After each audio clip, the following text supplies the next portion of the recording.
atum 2020 bokkoon na ci li gën a fës ci actualité sénégalaise ay images yu doon circuler ci internet bi mu nekkoon image yu sénégalais yu bëri ñaawlu woon ndax dafa nekkoon ay images yu concerné une dame bu ñu jàppoon fële ci Sacré-Cœur ñu accusé que de voleuse ñi malmené ko violenté ko martyrisé que je dirais ginnaaw nag ba mbir bi tàbbiwee ci loxoy yoon tribunal tranché ba ñu tranché ci incident boobu am ñi xam ni loolu c'était de fausses accusations ba ñu daanoon agresseur wala ñi nga xam ne ñoom ñoo malmené woon soxna soosu des peines de prison allant de 1 à 3 mois de prison pour ñi nga xam ni ñooy I Thiaw mi nga xam ne tëjoon nañ ko 3 mois ferme Babacar Ndiaye 2 mois ferme ak Moussa M Diallo je dirais à 1 mois ferme ginnaaw bi ñu leen poursuivre pour attentat à la pudeur ak violence diffusion d'images à caractère personnel mooy image yooyu nga xam ne wane woon nañu ñi tëye soxna si daanaka ay cëram xaw a feeñ voilà ginnaaw loolu nag soxna si am ay perturbations elle a été internée fi nga xam ne moom mooy Dalal Jàmm bon tungu ne du teew ñii nataal comme on dit elle est là Fatou Ndoye elle veut raconter l'histoire comment ça s'est passé de A à Z ginnaaw histoire boobu sa vie a basculé Fatou nuyu naa la. maa ngi lay fay soxna si maa ngi tudd Fatou. sant Ndoye. Je suis une Sénégalaise. Native de Ziguinchor. Parce que mon papa fut fonctionnaire et pendant ses activités yàlla dogal man ma juddoo Casamance. Fii laa defee sama étude yëpp nag yàlla def ma intégré woon ITECOM école de commerce ITECOM def fa sama licence pare sama licence ma def concours CESAC admis ko dem jàng CESAC. bi may jàng CESAC sax en 2014 waa ITECOM ñu ngi ma doon invité di ma bëgg a proposer pour def ma année boobu marraine activité jeunesse yi ñu doon def foofu. Mais sama calendrier horaire c'était tellement chargé que malheureusement j'ai même pas pu dem honorer cette invitation là. ma nekk ci sama yoon di jàng bi ma jàngee ba pare en 2016 yàlla dogal ma bind sama mémoire soutenir war a wut liggéey. mais man pendant tout mon cursus scolaire j'ai fait de sorte que mën naa ni man Sénégal genre alternance laa doon dundee. parce que sama cursus yëpp man dama doon def des stages pratiques pour am de l'expérience professionnelle. ma njëkkoon a am liggéey Sen Iran Auto. ñu recruter woon ma fa. mais vu distance su Sen Iran Auto ak CESAC ci jamono bi may jàng laa amoon liggéey boobu dama mujj démissionner parce que au CESAC les professeurs n'admettaient pas les retards mu naroon bëgg xaw a yàq sama jàng ma démissionner ci poste boobu. ni naa def focus ci sama njàng. bi ma jàngee ba pare sama jàng en 2016 ma toog jékki saay du temps de monsieur le président Macky Sall ma yëg ni ñu ngi créer agence CMU. Quand j'ai eu l'information ma concourir bi ma concouriree ñu defal ñu genre examen bi ñu defee genre examen bi je suis sortie première waa CMU ñu ngi may dégg xam nañu. Quand je suis sortie première ñu ne ma yow de tu as la latitude de choisir ma ni kon man je choisis de rester à Thiès vu que Thiès laa dëkk sama famille ñu ngi Thiès. ma choisir loolu ñu toog le temps que CMU installé ay bureau ñu installé affaire yooyu j'étais recrutée comme responsable administratif et financière. ma toog di xaar ci diir bi ma toog di xaar un grand cabinet de la place me contacte pour me maintenir comme auditrice. Si même moment bi j'avais déposé également mon dossier à la fonction publique si même moment bi fonction publique woo ma ni ma sa recrutement dafa génn. Donc man situation bi ma nekkoon j'étais en phase de choisir. J'ai fait un choix je me suis dit damay démissionner poste CMU damay bàyyi poste auditrice bi damay dem intégrer fonction publique parce que man dafa am ay principes yu ma gëm ak ay valeurs yu ma gëm. ma ni j'ai envie de pratiquer la finance publique et j'ai envie également de servir sama dëkk. am sax ñu doon ma wax naa ma yow est-ce que tu mesures l'ampleur des choix que tu fais demal fii man leen non je choisis d'intégrer la fonction publique. ma choisir intégrer fonction publique bi ma demee yàlla dogal ñu yóbbu ma ministère de la santé.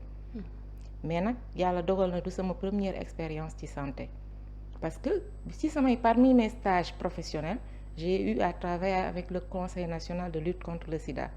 bi may pare sama stage sax docteur Safiatou Thiam mi ngi may dégg daf ma jox sa carte visite ne ma gis nañu ni nga fi nekkee pendant ton stage tu as été très professionnel defal ma ay félicitations ni ma man li ma bëgg mooy boo paree jàng tu me reviens kon sama profil intéressé woon na ko.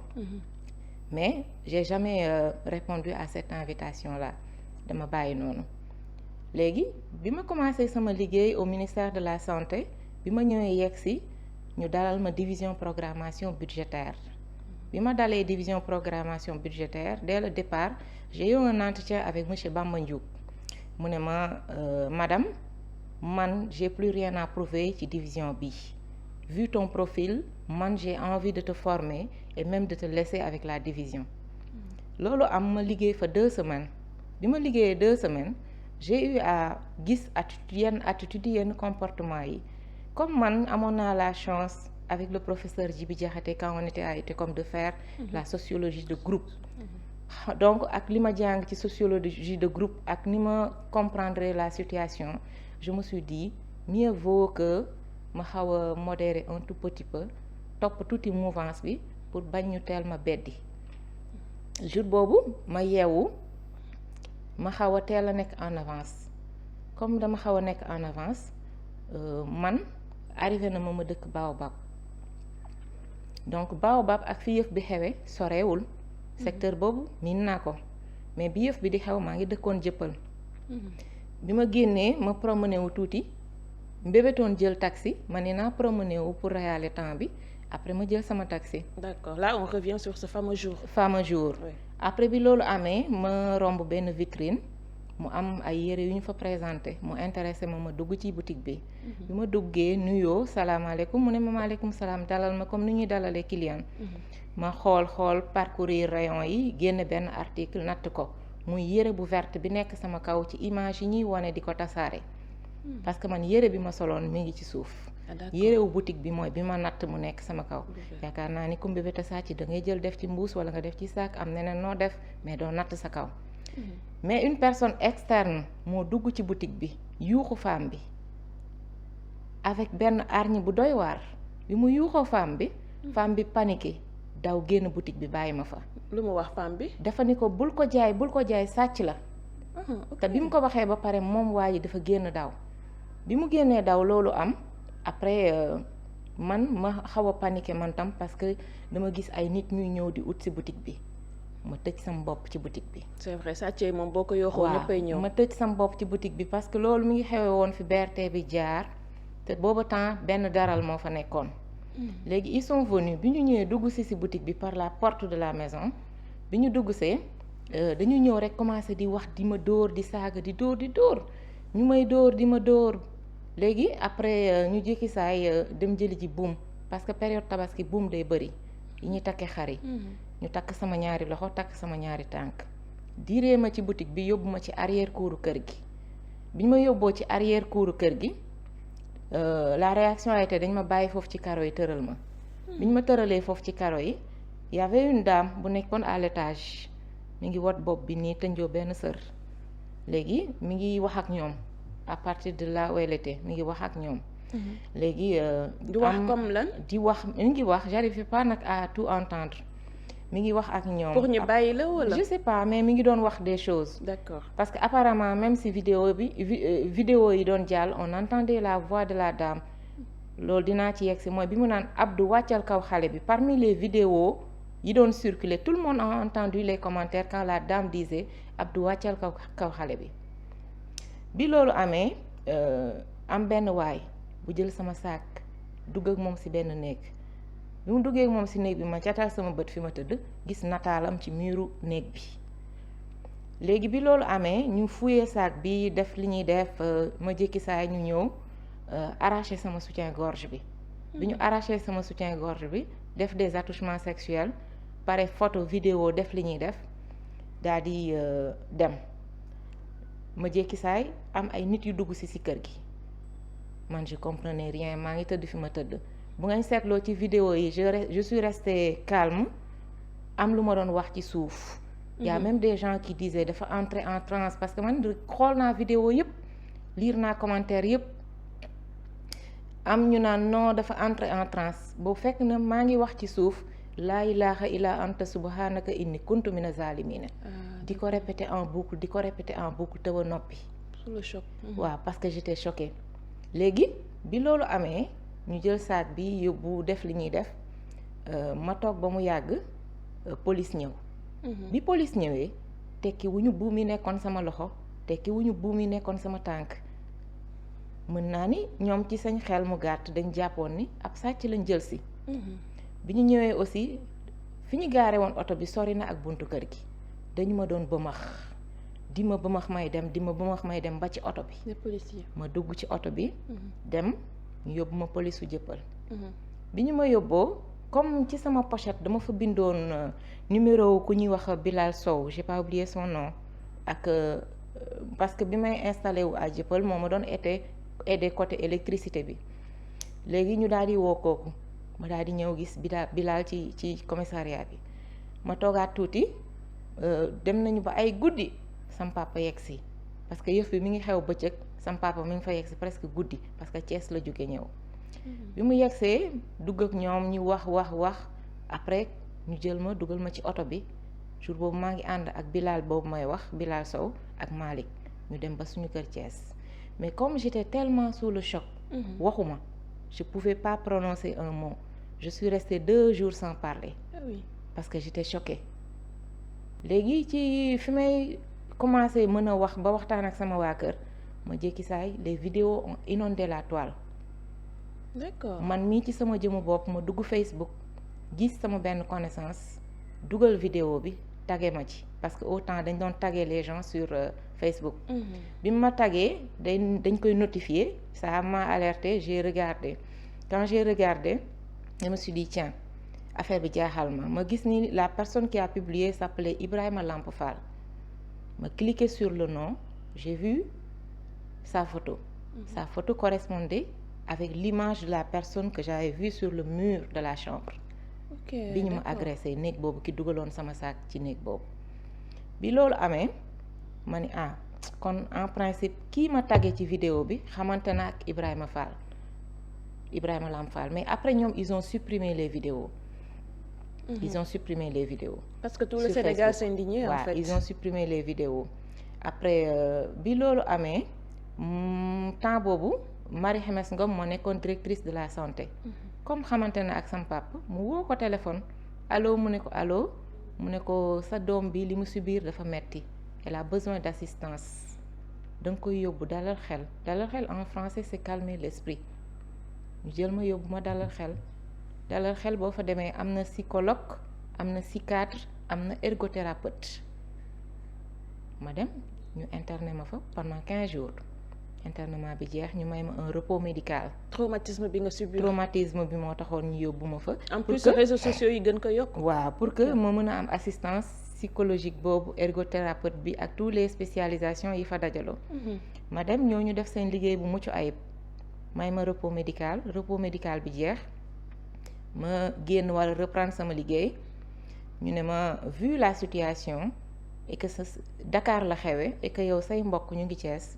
on préfère nga rester à Thiès pour nga toog nga liggéey fa ma ne d'accord ma dem jël service bi may ñëw di jël service docteur Malick Ndiaye moo fa nekkoon 2 semaines après ou quelques jours après ñu affecté ko ministère de la santé mu dem bi mu demee un certain Mama Moussa Diaw ñëw remplacer ko ba léegi moo fa nekk actuellement ma ñëw liggéey ak moom bi ñu liggéeyee ba en fin d'année ma dem ni ko dama bëgg nga évaluer ma comme ni ñuy évaluer tout agent de l'État mu defal ma une évaluation noté ma 19,50 d'ailleurs partagé naa le document bi bi ma évaluer partagé ma noté ma 19,50 ñu toog quelque temps planificatrice bi dem bi mu demee postam libre je me suis intéressée au poste ma yëgal ko mu ne ma da ngay dem seeti DRH bi c'était du temps de Awa Fall Diagne ma dem Awa Fall Diagne recevoir ma ñu waxtaan mu ne ma man dans ni may fonctionner je donne la latitude au directeur de choisir leurs collaborateurs ma dem jox ko réponse bi mu ne ma d'accord baax na ma toog di déglu ci diir boobu je remarque que ni dafa commencer am changement de comportement. Quand il a eu à avoir ces changements de comportement là, j'ai réagi naturellement. Quand j'ai réagi, pour recadrer la chose, pour lui montrer que je fonctionne pas comme ça et que ça doit rester professionnel, ça lui a pas plu. mu bind benn note yóbbu ko ministère oolu ma dem wuyu bi ma demee wuyu je leur ai donné l'évaluation ne leen estimez-vous que nit mën nga ko évaluer 19,50 après tu reviens à l'espace d'un temps restreint def un rapport contradictoire du genre ma ne nag léegi bàyyi naa la ñàkk sañ xel ñu def seen liggéey ma toog quelque temps ñu woo ma ñu ne ma nee na finalement sax tu peux revenir mais ñun au vu de la situation bëgguñu nga delluwaat foofu on préfère nga nekk ailleurs si noonu lañ ma indiwaatee hôpital Fann ma ñëw hôpital Fann démarrer sama liggéey en tant que non démarrer sama liggéey bi ma démarrer sama liggéey ñu yóbbu ma à la pharmacie je me disais waa man qu'est-ce que je vais faire à la pharmacie je me suis posé cette question intérieurement mais je suis allée quand même alors que yow sa qualification je suis financier après ma dem toog fa une semaine en fin de semaine ñu teel a wàcc jour boobu ñu ne ma da ngay ñibbi wala ñibbiwoo ma ni leen j'attends parce que dafa am su may ñibbi ku may faral di àndal te kooku 17h lay wàcc te comme maa koy yóbbaale dama koy xaaraale tombé heure wàcc jot ma toog ba heure wàcc jot am ma ñibbi am ku fa des tëj porte bi ñu dem le lendemain ils reviennent def genre benn scandale porte bi dafa mel ni dañ ko défoncé porte bi dafa mel ni dañ ko dajji j'ai compris parce que diir bu gàtt bi ma fa nekk ay nit ñu ngi ñëw di ma fekk yow la diw ma xam ne fii kàddu jiitu na ma fi loolu bokk na ci li tax may artu kàddu tey pour briser le silence parce que man bi yëf bi xewee samay kilifa artu dama ne waxu kilifa bu jibee man awma pour wax d'accord parce que ñun dafa am nuñ ñuy yare te dafa am ci kilifteef gu ñuy dox mais tey damay briser le silence parce que boobu ba léegi harcèlement bi mi ngi bëri des gens ñu ngi jël tuuma boobu bëgg ci yàq sama dund bëgg ci yàq sama liggéey bëgg ma ci def du n'importe quoi bi loolu amee xew foofu ci même jour bi ñu woo ma ni ma ñun sax dañu juum yow da nga war a dem liggéey ak ACP bi moo la gën a soxla ma dem présenté aussi ACP bi dalal ma ni ma man de sama équipe daanaka mët na ba pare mais xanaa nga dem à la caisse ma ne c'est une façon d'apprendre la caisse moi j'ai jamais fait la caisse donc je vais aller faire la caisse ça me gêne aucunement ma dem toog caisse mais il s'avère qu'à la caisse on travaille à deux et on manipule de l'argent la personne bi ma dalal ni ma ñun fii saay bu ñuy wàcc xaalis bi day manqué ñun ñi suñu salaire yi dañ koy dagg rek parce que saay bu ñuy wàcc xaalis bi day manqué ma ne ko mu ne ma waaw di nga fa commencé waaw ma ne ko waaw léegi ma commencé su ma ñëwee sama sac dama koy bàyyi sama maalu oto jël sama portable sama bloc-notes ak sama bouteille d'eau dem toog liggéey ba heure wàcc jot ma ñibbi ma toog quelque temps y a eu des soucis ñu oo ma ni ma bul fa delluwaat avant ñu naan ma nag bul fa delluwaat j'ai été à l'inspection du travail pour alerter les conditions de travail dans lesquelles on m'avait mis parce que man dama xam ne dama am un antécédent tuuma bu tegu sama kaw te yow a yow fu mu yegg du man yeggu fa c'est vrai te man góor laa j'ai été à l'inspection du travail pour alerter ma daal di toog ñu ne ma foofu bul fa delluwaat comme ndogalu kilifa la ma ne administration c'est hiérarchisé ma ne naa tënku ci loolu ma toog bi ma toogee toog ba quelque temps après ma yëg xibaar que ni ki ñu taboon mu nekk fa di jël ndogal yooyu dem na ku bees dikk na ma dem seeti ku bees ki yëgal ko sama situation ne ko nag nii la yëf bi nii la demee mu ne ma waa baax na ci diir bu yàggul mu defal ma note ñu yóbbu ma à la région médicale de Dakar ma dem présenter sama note ñu ne ma ñun kat dañ lay yóbbu district Guédiawaye ma jël note bi dem district Guédiawaye war a tàmbali sama liggéey bi may laata war a tàmbali sama liggéey sama koñ fi ma dëkk présentement am un voisin kii coïncidence faite xaw ma coïncidence la xaw ma du coïncidence mais il s'avère que le gars travaille au ministère de la santé tout comme moi léegi ma xëy la journée du 23 novembre ci après timis bi may wàcc pour jënd ji du pain ma ñëw fekk ñu dugal pono sama suufu oto bi ñu dugalee pono sama suufu oto ma taal mu def bruit bi mu defee bruit ma avancé fruitier bi ak voisinage bi ne ma madame am na lu nekk sa suufu oto ma daal di taxaw xool muy pono ma avancé ba ci vulcanisateur bi nekk après mosquée Scat Urbam mu dindil ma pono bi ma dem jënd pain ñaaw ma njot foofu ma ni xëj na c'est les enfants du quartier bi loolu weesoo le lendemain je me réveille cette fois-ci ñu lynché samay 4 pono bi ñu lynché les 4 pono affaire bi jaaxal ma bi mu ma jaaxalee fekk dafa am fu ma waroon dem ma bàyyi fa oto bi dem fi may dem jël taxi dem fi may dem ñibbi si waat après nag bi mu amee ça m'a fait un choc naturellement parce que ak li ma subir yëpp li ma lii yëpp dafa yeewaat samay métit ça m'a fait un choc ma feebar ñu jël ma yóbbuwaat ma hôpital. d'accord rechuté. ma rechuté ñu yóbbuwaat ma hôpital biñ ma yóbbuwaatee hôpital ma toog fa diir génn ñu defal ma un repos médical bi jeex ma war a dem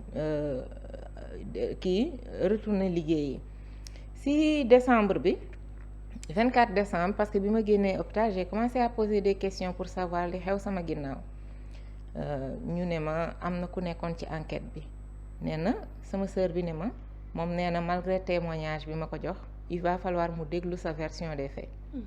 ma woo ko bi ma ko woowee mu déglu ma après ci diggante bi aussi ki ma loué actuellement fi ma dëkk moo bailleur moo ma communiqué woon le nom et numéro téléphone ki nga xamee ni moo lynché woon samay pono bi ma communiqué numéro bi ma ni ko d'accord foofu le 25 décembre bi ñu déggantee ñu wax ma laaj ci affaire oto bi mu ne ma moom waxuma ko sax gardien bi laa woo gardien bi ne ma bi yëf bi xewee le 25 moom bailleur bi moo réparé pono yi dem gaare ko buntu këram. Ça m'avait un peu étonné. yaa ko demandé wala. Ça m'avait un peu étonné parce que sequñu relation yooyu on n'a pas ces liens là. jaaxaloon na ma mais je me suis dit comme bi yëf bi di xew man wowoon naa sama benn cousin mu ñëw il était présent mais je l'avais vu aussi dans le quartier je comprenais pas sa présence parce que du maa ko woo bi loolu weesoo ma naturellement bi ma revenir en début janvier ma dellu police comme jotoon naa fa bàyyi plainte contre X ma dellu police joxe turu kooku ak numéro téléphone am séance tenante ñu woo ko il n'a pas nié il avoue que c'est lui ñu jox ma une convocation mu tombenteel le vendredi ma yóbbu ko le lundi 5 janvier on est allé répondre à la police bi ñu demee police ñu enquête ñu après daal di ko fay téye ma ñibbi bi ma ñibbee la nuit du 5 janvier ay mbokkam ñëw fëgg ma baalu àq ni ma famille bi ñun ñëpp ñu ngi baalu àq parce que lim la def daf la tooñ wax expliquer. imagine oto bi waaw mooy image oto bi noonu waaw léegi bi loolu amee après ma ni ñu wax affaire en tant que jullit ak moroomu jullitam ma ni garaawul d'accord léegi ñu ne ma dinañ la dédommager man leen dédommagement bi àla kulli àll day am parce que man rek ci sama hospitalisation boobu j'ai payé 300 000 daanaka. après ñu dellu police bi ñu delloo police le mardi ñu ne ma léegi da ngay bind lettre pour wane ni yaa ko relaxé ma bind lettre bàyyi fa ñu relaxé ko déféré wuñ ko bi loolu amee le même jour je rentre chez moi ma ñëw fekk bailleur bi déjjati compteur ndox bi déjjati compteur courant bi et que seetlu woon naa ni maa ngi koy jéem a joindre aussi il a coupé tout contact.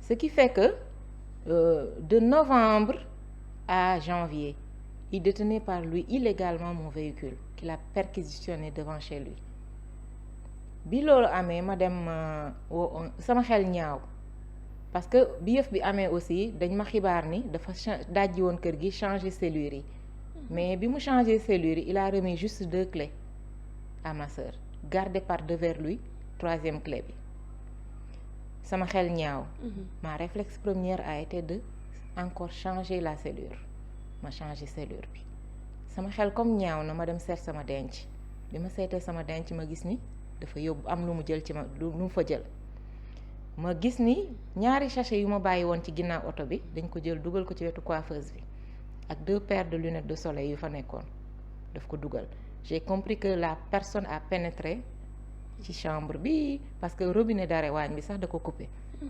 J'ai compris après ma woo un huissier de justice bi defal ma constat bi mu defee constat bi ma dem cité Alioune Sow comme lui il demeure à la cité Alioune Sow déposer fa une plainte bi ma déposer la plainte à la cité Alioune Sow vendredi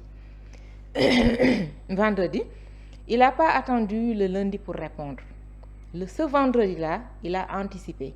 Il est allé à Grand Yoff comme moi j'habite le secteur de Grand Yoff Grand Yoff compétence police. D'accord. Il est allé à la police dire ñëw leen ci quartier bi parce que femme boobu noonu dafa feebar actuellement elle est perturbée elle est dérangée. D'accord. Sosal ma fa sos woowu. ñun da nga am ay problèmes parce que dama ko yóbbul convocation. Bi mu defee loolu enquêteur bi woo ma posé ma une question ni ma fan nga nekk. ma ne ko maa ngi nii ci kër gi ce matin dem naa à la police cité Alioune Sow déposer une plainte contre monsieur tel mu ne ma noonu la demee ma ne ko waaw mu daal di raccroché après le lundi je suis partie à Alioune Sow pour répondre à la convocation. Lui il est pas venu ñu boole ma ak ñaari agent ma ànd ak ñaari agent yi demaat à son domicile remettre une deuxième convocation bi mu jotaatee deuxième convocation bi il est pas venu.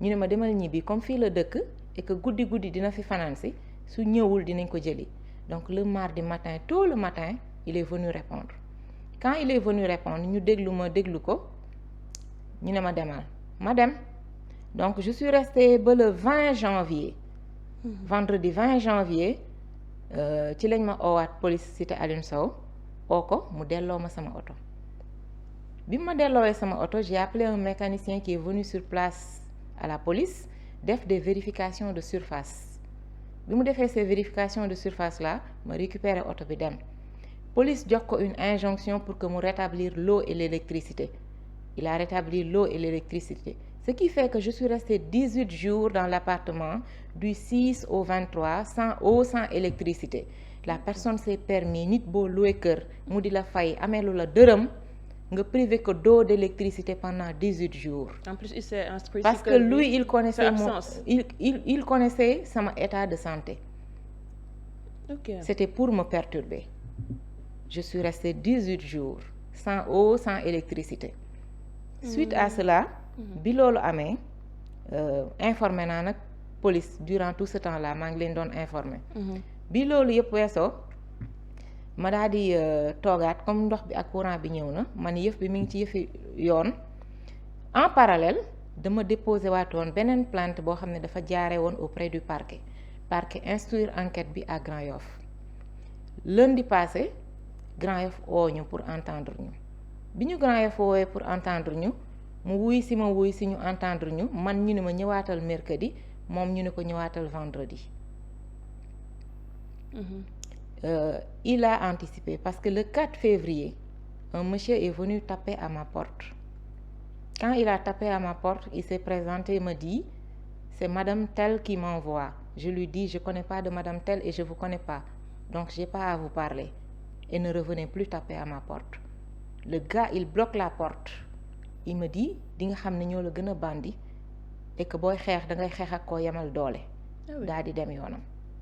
J'ai informé la police daal di dem bi loolu amee comme ci ay pexem la nekk mu def ay pexem dem préfecture Parcelles bi mu defee demee préfecture Parcelles fexe ba am fa une décision du préfet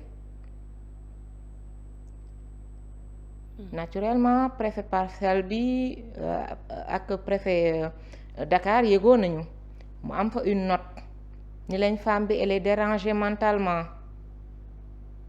joxe fa des explications ñu jox ko une décision d'internement ma liggéey vendredi ba wàcc ñëw teg sama saak war a dallu noppalu des policiers sont venus taper violemment à ma porte mu fëgg ma ne ko kookan la mu ne ma man la Demba ma ne ko yow la ban Demba mu ne ma yow laa soxla woon ma ne ko man xaw ma la daal di noppi mu continuer di fëgg de façon insistant après ma jël caab bi gën a tëj bunt bi loolu amee après ma ne ko sëñ bi yow la kan mu ne ma c'est la police ma ne ko c'est la police, boo ko njëkkee woon dama lay ubbil ndax ku deful dara bu la police fëggee da nga koy ubbil. Après ñu dugg, bi ñu duggee j'ai remarqué aussi la présence de la sapeur pompier. bi ñu duggee laaj ma waxtaan ak man ni ma ñun de dañ ñu présenté woon une personne agressive, violente, décrire ni que yow da nga déranger mentalement, wax fa ay wax. Après ni ma mais ñun bi ñu ñëwee li ñu constaté ak li ñu déclaré c'est totalement différent. Donc ñun ñu ngi jéggalu soxna si et que ñun bu ñu ñibbee dinañu rendre compte suñu supérieur hiérarchique, dinañu rendre compte à l'autorité administrative. Ma ne leen ok, ça s'est passé le vendredi. Coïncidence faite, man le vendredi matin j'ai été à la préfecture de Dakar, j'ai déposé une lettre de demande d'audience vendredi passé. Et ça s'est passé vendredi, ces faits-là, quand la police est venue taper à ma porte. Aujourd'hui, le matin, je suis encore repassée à la préfecture pour faire un suivi de la demande d'audience. Parce que je ne suis toujours pas encore reçue par le préfet. D'accord. On me dit que la lettre est en cours de traitement, de courrier. Bi loolu amee dama jóge foofu rek ñëw fii. Bi loolu amee aussi informé naa police mi yoroon enquête bi. Bi ma fay mujj mercredi dañu ma déglu ba pare ma ñibbisi ñëw fekk mu dindiwaat compteur ndox bi. Donc démb bi ma xëyee dama demoon à la SDE. Expliquer leen la situation. Ba SDE ñu ngi ci def seen liggéey ñoom it.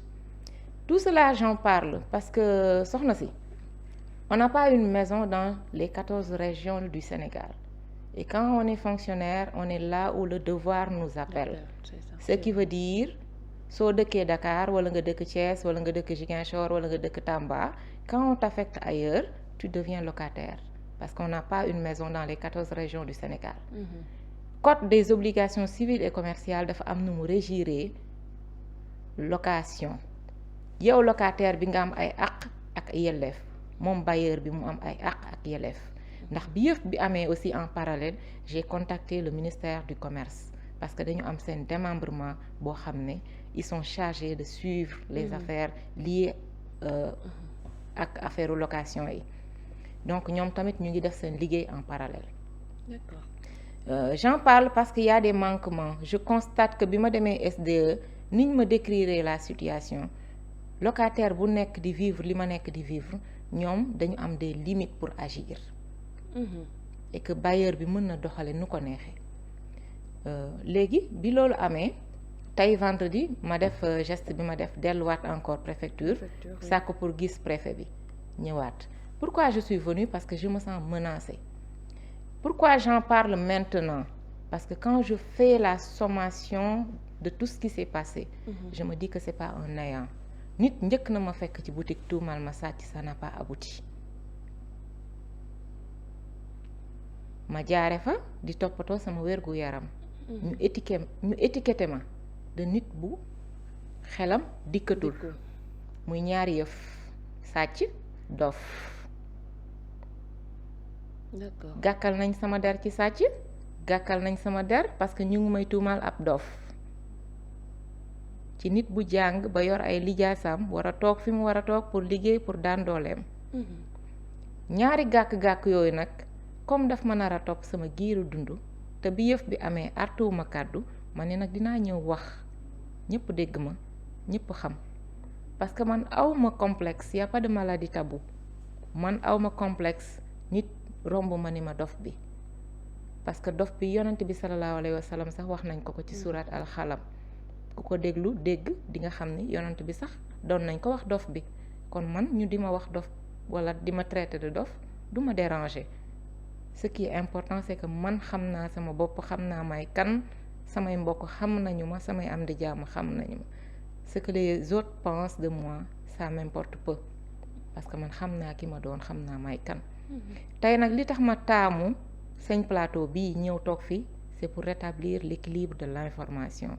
Ndax bi yëf bi amee vous avez pris la peine d'inviter Madame Coumba Gawlo Seck fii mu toog. La parole elle est sensible.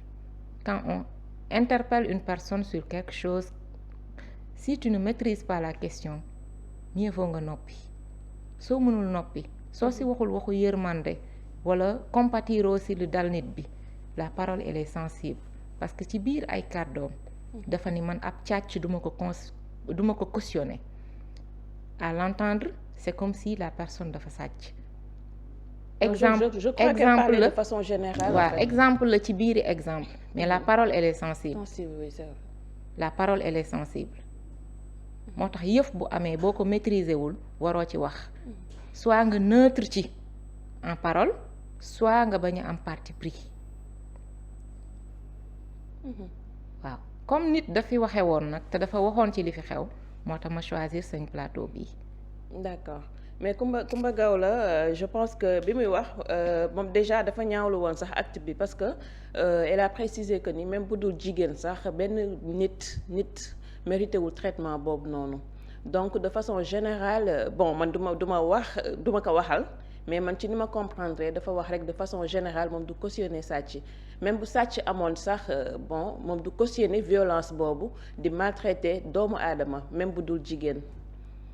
Voilà li ñuy ñaawlu boobu comme ni mu ko ñaawloo sénégalais yu bëri également ñaawlu ko noonu ndax vidéo yi bañ ko seetaan nañ ko dégg nañu également kàddu yi nga xam ne jiboon na ñu ñaawlu ko à partir de cet incident bi nga xam ne tuumaaloon nañ la ba malgré lavé nañu sa der affaire bi daf la topp ba tey. daf ma topp ba tey perturber sa vie professionnelle daf ma topp ba sociale. tey am aussi ñoo xam ne dañu yaakaar ni man damay nëbbatu wala j'ai honte de la situation.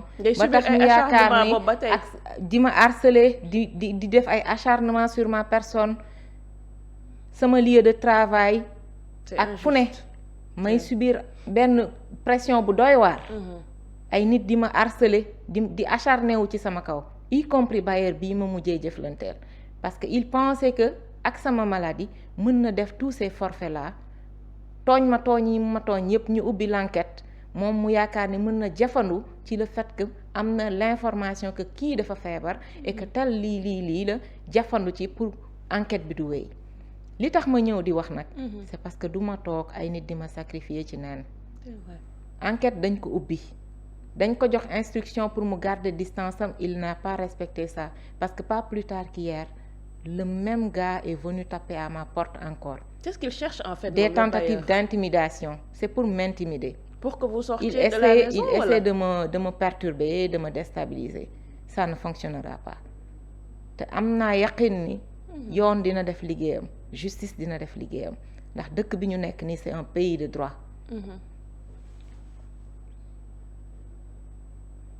waaw c'est un pays de droit. dañuy jigéen nag néew doole bi yëf bi amee léegi yàlla dogal na nag ma jot a syndiqué bokk CSA. activité yu bari ñu koy mëne ak CSA. fii def nañ fi marche période bi ñuy ñaxtu pour la ratification de la C190 def nañ fi ay ñaxtu BIT Organisation internationale du travail gunge ñu ci ñu def marche pacifique wàcc ci tali bi di lancer suñu ay message pour que autorités yi jàppale ñu ratifier la C190 parce que harcèlement bi bëri na. harcèlement du harcèlement physique rek des fois psychologiquement moralement. surtout les gens dañuy harceler nit ñi léegi li xew gis ci internet bi ñëpp gis nañ ko. te yëf yooyu suy am du yow rek yaa koy subir man lii ma la jóge wax nii rek su doon ma propre personne man mën naa dékku mais dama njaboot. l'entourage oui, la famille. dama njaboot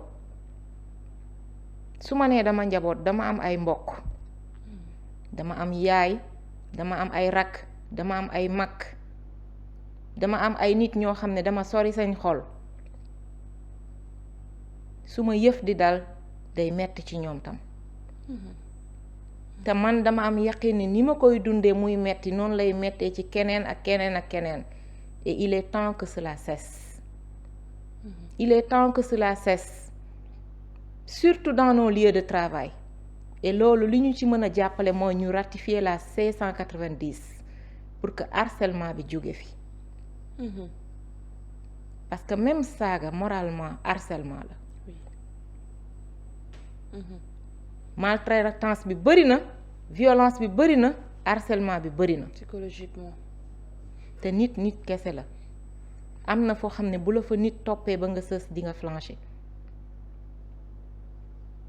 tout ça à cause de journée boobu. tout ça à cause de journée boobu. si nga commencé développer des troubles. te nit bi ñëw fekk ma ci boutique bi ne kii bul ko jaay sàcc la c'est cette personne là qui a tout déclenché.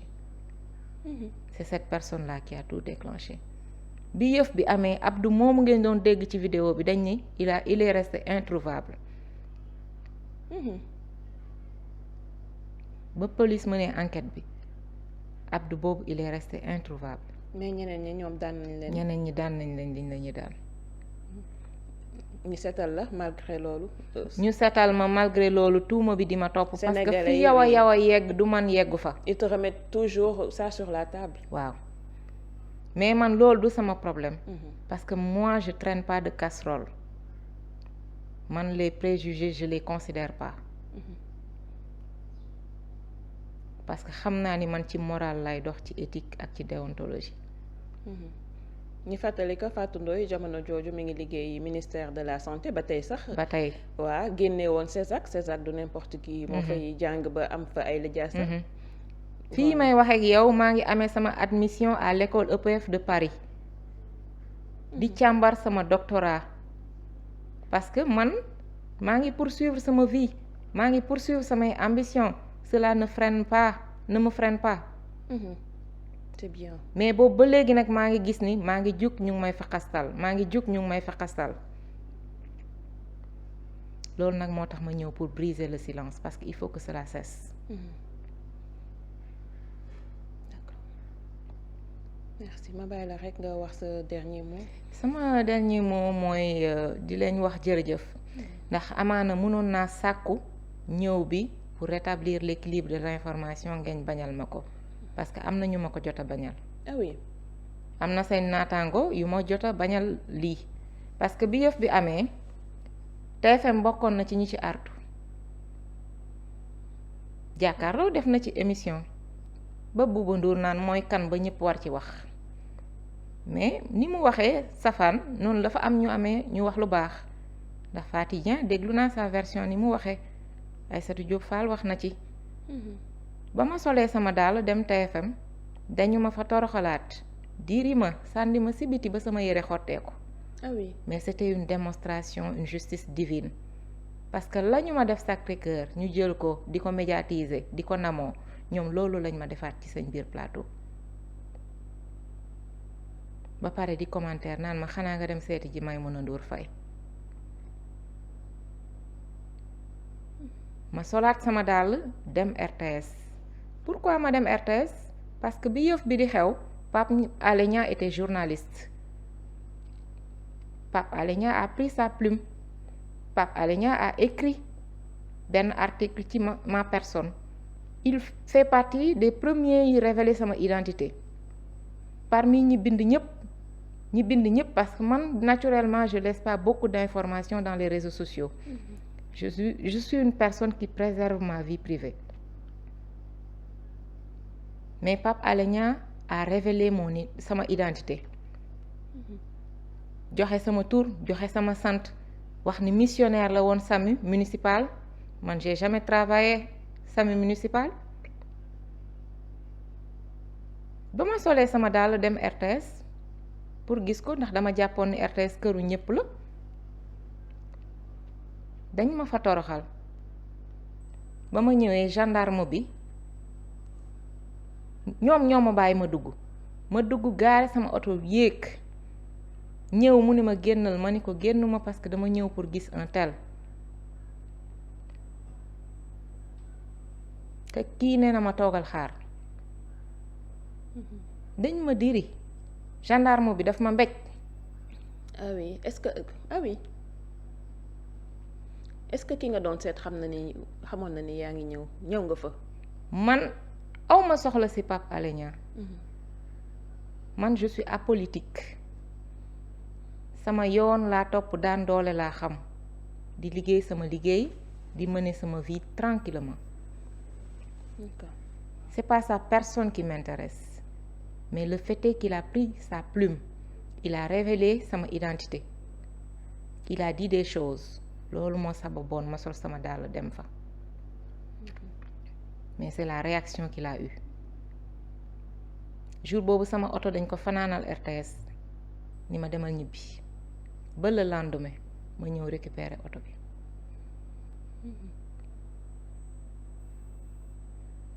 xam nga nit am na loo xam boo ko dundee injustice baaxul parce que ba ci àtte bi ñu ma àtte ak ñooñu man dama jàppoon ni àtte boobu dafa néew par rapport ak métit bi ñu ma teg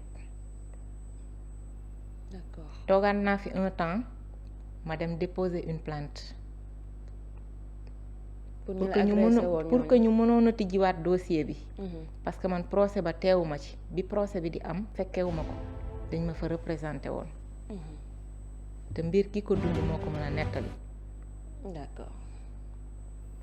d'accord vous avez brisé le silence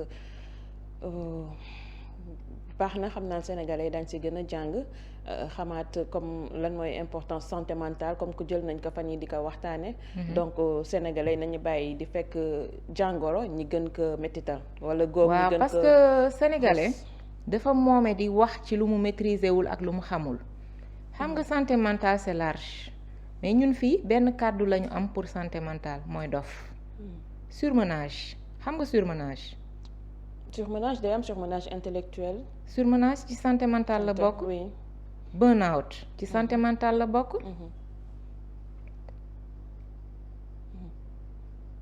na bàyyi la rek nga tàggoo donc bëri na ay façon feebar yu nekk ci santé mentale c'est large oui te ku ci nekk ak lu la dal ak ni mu la dale ak fi mu la dale ak li koy déclenché mais olof moom benn baat la ci am benn kàddu la ci am muy dof te stigmatisation dafa yàgg ci suñu société parce que ñun ci suñuy kàddu ak ni ñuy waxee daanaka xaste kese la surtout quand tu es face à une personne qui est en manque d'argument xaste bi dafa bëri suñu discours léegi lu ci bëri xaste la